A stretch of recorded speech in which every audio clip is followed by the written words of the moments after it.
তাদের লন্ডনের বিলাসবহুল জীবনে হঠাৎই অস্থিরতা নেমে এসেছে। কোটি কোটি পাউন্ডের বিলাসবহুল ফ্ল্যাট, বিশাল ভাড়া বাড়ি আর ব্যবসায়িক টাওয়ার সবই এখন বিক্রির অপেক্ষায়।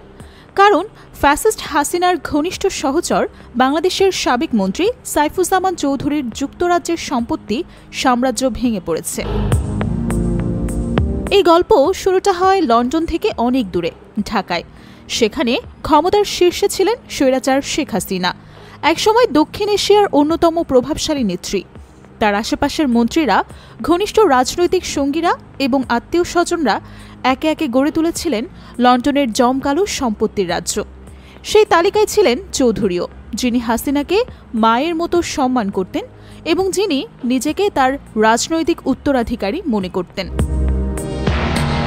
দ্য টেলিগ্রাফের তথ্য অনুযায়ী চৌধুরীর যুক্তরাজ্যে ৩০০রও বেশি সম্পত্তি ছিল, মোট মূল্য প্রায় ১৭০ মিলিয়ন পাউন্ড।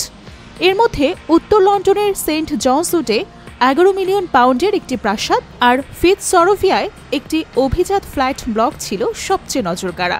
কিন্তু কয়েক মাস আগে ঢাকার নতুন সরকার ব্রিটিশ কর্তৃপক্ষের কাছে চৌধুরীর বিরুদ্ধে অভিযোগ তোলেন। তিনি অবৈধ উপায়ে বাংলাদেশ থেকে টাকা পাচার করে ব্রিটেনে বিনিয়োগ করেছেন। এই অভিযোগের প্রেক্ষিতেই যুক্তরাজ্যের ন্যাশনাল ক্রাইম এজেন্সি সাইফুজ্জামান চৌধুরীর সব সম্পত্তি ফ্রিজ করে দেয়। ফলে তার ব্যবসায়িক সাম্রাজ্য ভেঙে পড়ে, কোম্পানিগুলো পড়ে যায় প্রশাসকের হাতে। আন্তর্জাতিক অডিট প্রতিষ্ঠান গ্র্যান্ট থর্নটন এখন চৌধুরীর মালিকানাধীন এই বিশাল সম্পদ বিক্রির দায়িত্ব নিয়েছে।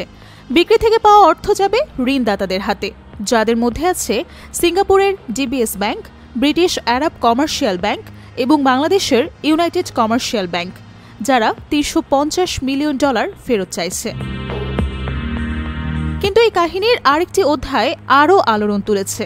সাবেক ব্রিটিশ মন্ত্রী তুলিপ সিদ্দিকের নাম উঠে এসেছে এই কেলেঙ্কারিতে।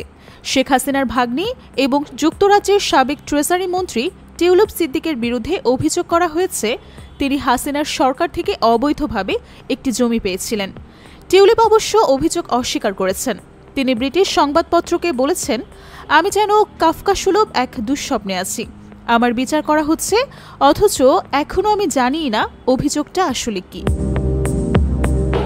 বাংলাদেশে চলমান এই দুর্নীতি বিরোধী অভিযানে ফ্যাসিস্ট শেখ হাসিনা, টিউলিপ সিদ্দিক এবং আরও ২৫ জনের বিরুদ্ধে মামলা হয়েছে।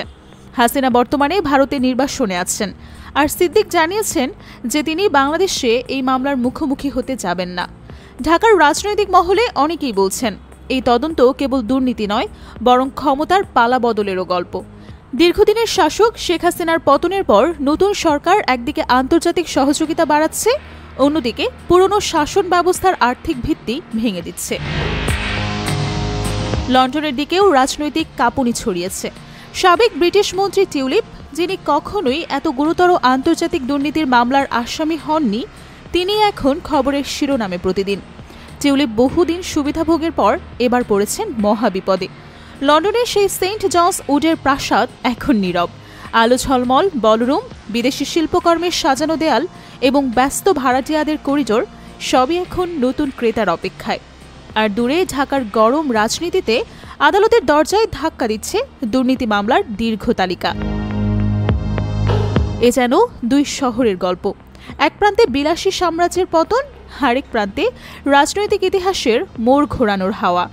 চৌধুরী, টিউলিপ সিদ্দিক, শেখ হাসিনা, তাদের নাম হয়তো ভবিষ্যতের ইতিহাস বইয়ে একই পাতায় লেখা থাকবে বড় অক্ষরে, দুর্নীতির কেলেঙ্কারির অধ্যায়।